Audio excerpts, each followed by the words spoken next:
Hello, this is Stephanie Washer, and I'm going to go over 3.2 IP addressing Module 3 in the Cengage Mind tab, Network Plus Guide to Networks. This is for the RBC course, Network Essentials. So we're going to get right into it. I already went through the MAC addresses. We'll be going through ports and sockets, DNS, domain names, and troubleshooting along the way. So we're going to go through all of this with IP addressing being right now.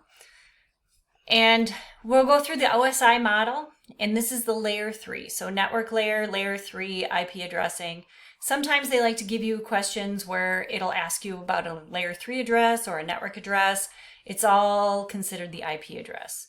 And so when you're going through the certification exam, they're going to give you a scenario. You'll configure a subnet and use the appropriate IP addressing scheme obviously based on that scenario. They want you to be able to explain the use and purpose of network services and then troubleshoot any issues. Troubleshooting is just one of those things that happens all along the way.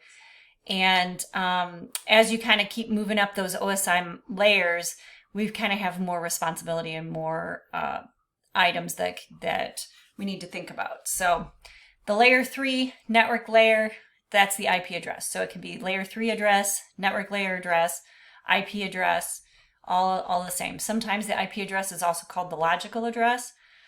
And so we've got many different terminology, many different things that we can call it.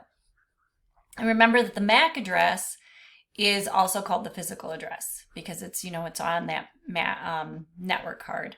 So the MAC address and the IP address need to work together.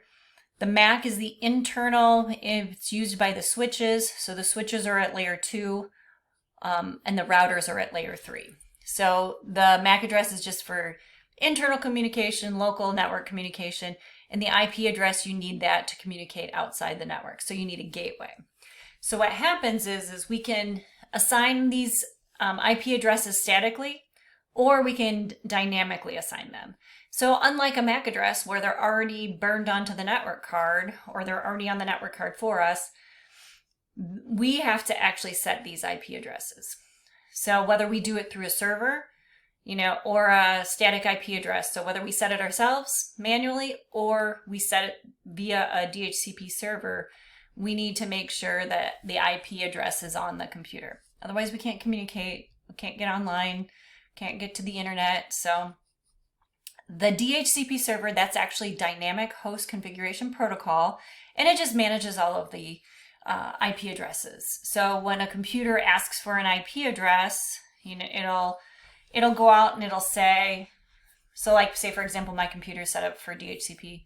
If it needs an IP address, it's going to go out and be like, hey, I need an IP address. Who's going to give me an IP address? So it's going to let everybody know on the network, on the local network, that it needs an IP address.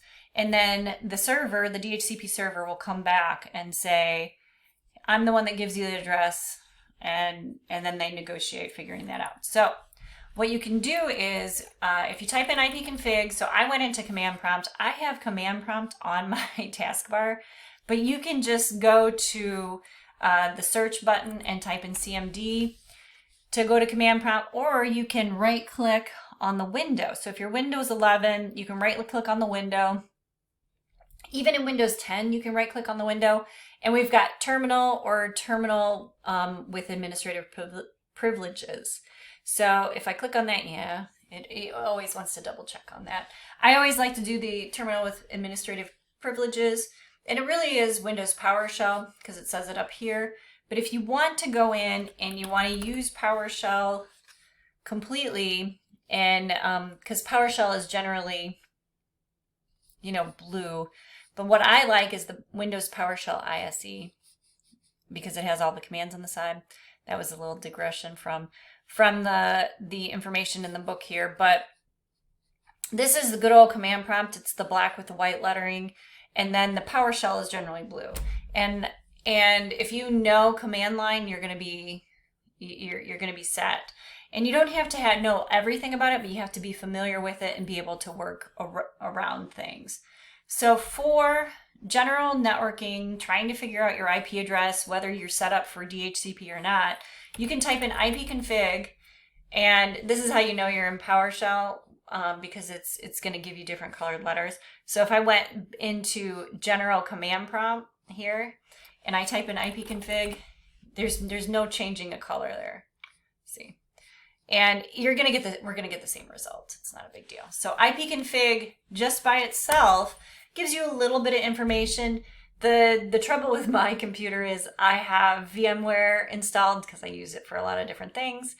But what my computer uses to get an IP address is my Wi-Fi adapter. So my wireless LAN adapter, and that we can see the IPv6 address, we can see my IPv4, my subnet mask, and my default gateway. If I want to know more information, and with command line, you can use up arrow to repeat your last command. So up arrow and down arrow are a history. And if I do /all, it will give me so much information. So now I need to go back to my Wi-Fi. So I'm just going to explain here. The vEthernet, that's just like a virtual switch. I've got my Bluetooth that doesn't really matter right now because I'm not really using it. I've got my Wi-Fi adapter. And then anything that says VMware, I can ignore. So that's why I kind of just ignored most everything. I know I'm not using my Ethernet adapter. I'm not plugged in. This one says NordVPN, so I know for sure that's not. So the Realtek one is my Ethernet adapter. It also gives my host name, but so anything that says VMware or any kind of thing other than wireless LAN adapter Wi-Fi, and this is a Lenovo computer, so it always uses the Realtek. Or at least this one that this build did. And we can see here that I've got my physical address.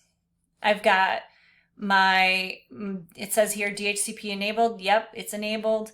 I've got my link local IPv6 address. And I've got my IPv4 address, my subnet mask. And then it tells me because it's DHCP enabled, I got my IP address yesterday. It will expire today. It will most likely be the exact same address again. And then my default gateway is 192.168.1.1. So I see all of this information. And I do have a gateway that I connect to get to the internet here. So I have a router that I connect to. So that would be my default gateway. So all of that said, we can actually assign this static IP and we can do that dynamic IP. So if we wanted to set a static IP, I usually just right click on the, it's not liking me today.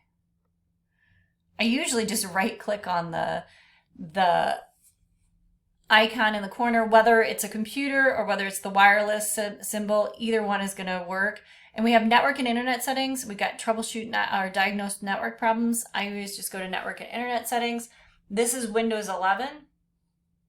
And you can see I have Wi-Fi, Ethernet, VPN, so I've got all sorts of things I can do. And then I have the advanced network settings. So you can see I'm connected via Wi-Fi. I don't have my Ethernet connected. But if I want to look at all of my network adapters, I go down here to advanced network settings. And I can see all of my network adapters. And I can disable or enable them as I feel fit. And so, you really can kind of go in there. So what I'm going to do is I'm going to leave my Wi-Fi adapter alone because that's the one I'm currently using to get online. But I'm going to go to the Ethernet adapter because I know I'm not using that one. And I can go in and I can, you've got your little arrow to expand. I can rename this adapter if I want. I can view additional properties. There's more adapter options that I can edit. So I'm going to click on edit. And then it comes into my Ethernet properties.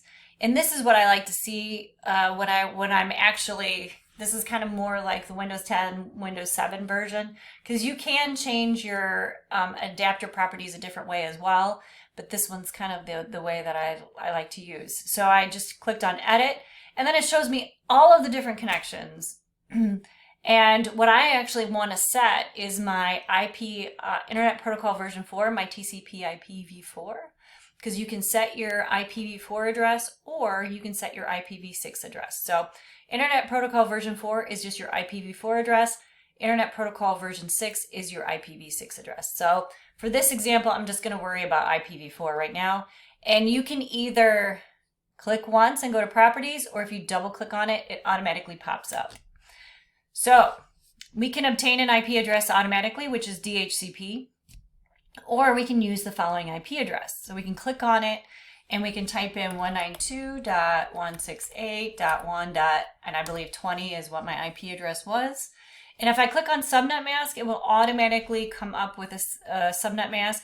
And what it does is it looks at this first octet and determines what the default subnet mask should be. This is, an old school thing from a long time ago. That may not necessarily be that, so you always want to double check. But most of the time when you have an internal private network, this is usually correct. And then my default gateway, it was 192.168.1.1. So you set your IP address, subnet mask, default gateway, and you can set your DNS servers. Mine were all the same. And so I'm just going to do 192.168.1.1. And then I'm going to click on OK, and then OK again, and that'll set that IP address. And if we wanted to double check it, we could go in and I can type in ipconfig, and we can see, I'm surprised it didn't tell me that so we can see that we have the Wi-Fi. And so what'll happen is, I think it's going to say media disconnected because there's two that are the same. But I was just copying whatever. So we can go back in, we can hit edit, and I'm going to go down, and then I'm going to click TCP IP. Yep, see, it went away. 192.168.1.10. Let's try that one. And we're going to leave that, and then we'll go OK. And then, do you want to save the, yeah, we'll save it. So what happened was, generally I don't put in, it said there's multiple, so let's look in advanced. We've got our IP address, subnet mask, gateway. It all looks pretty good. So we'll click OK, and it's going to give me an kind of, are you sure you want to do this kind of thing? So let's go back in and see. And then we'll type in ipconfig. And because I don't have it connected, it's not going to show up. So we can, once we plug that in, then you'll be able to see it. I'm nowhere near my router, so that's why I'm using wireless. But that is an example of how to set it up and how to double check it. So, and then it shows you here in applying concepts, the Windows TCP IP settings. It kind of shows you, you can go in and you can look at, you've got your computer here, or so this is Ethernet, and then this is the symbol for your Wi-Fi. So whether it's the computer or the Wi-Fi connection, and I'm just on Wi-Fi, so if I set that computer connection, it's just not going to pop up because it's not plugged in. So that's the number one thing. If it's not plugged in, it might not work the way you want it to. So you got to make sure that everything's plugged in or connected for it to work properly. And sometimes you can right click on this start and you can go in and you can set different. So here's our network connection, so you can get to there as well.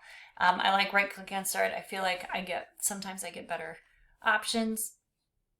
And then this just shows you all of the things that I just showed you with ipconfig and changing the IP addresses. So that subnet mask that I showed you, and it was 255.255.255.0, that subnet mask is a 32-bit number, just like our IP address. But those bits are what tells the router or the gateway where to send the information. So it uses the IP address plus the subnet mask to know where to send the data.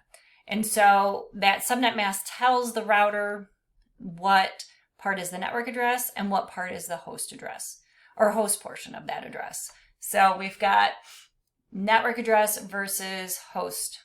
And in the example of 255.255.255.0, anything that's a 1, so it's got consecutive 1s. And so those first 24 bits, because that subnet mask having 24 bits in the beginning, that states to the gateway that the first 3 octets of the IP address are the network ID. And then the last octet is the host ID. And I'll go over this again in a little bit because that's just kind of like a real quick overview. And so the gateway, the default gateway, is just your way out of the network. So a subnet is just when you have a large network, you can break it up into smaller networks. That's all there is to it. And with IP addresses, we have 32 bits. With IPv6 addresses, we have 128. And so that is the basic overview of IP addresses. In the next video, I'll go through IPv4 addresses. So I'll go get into all of the IPv4 addressing.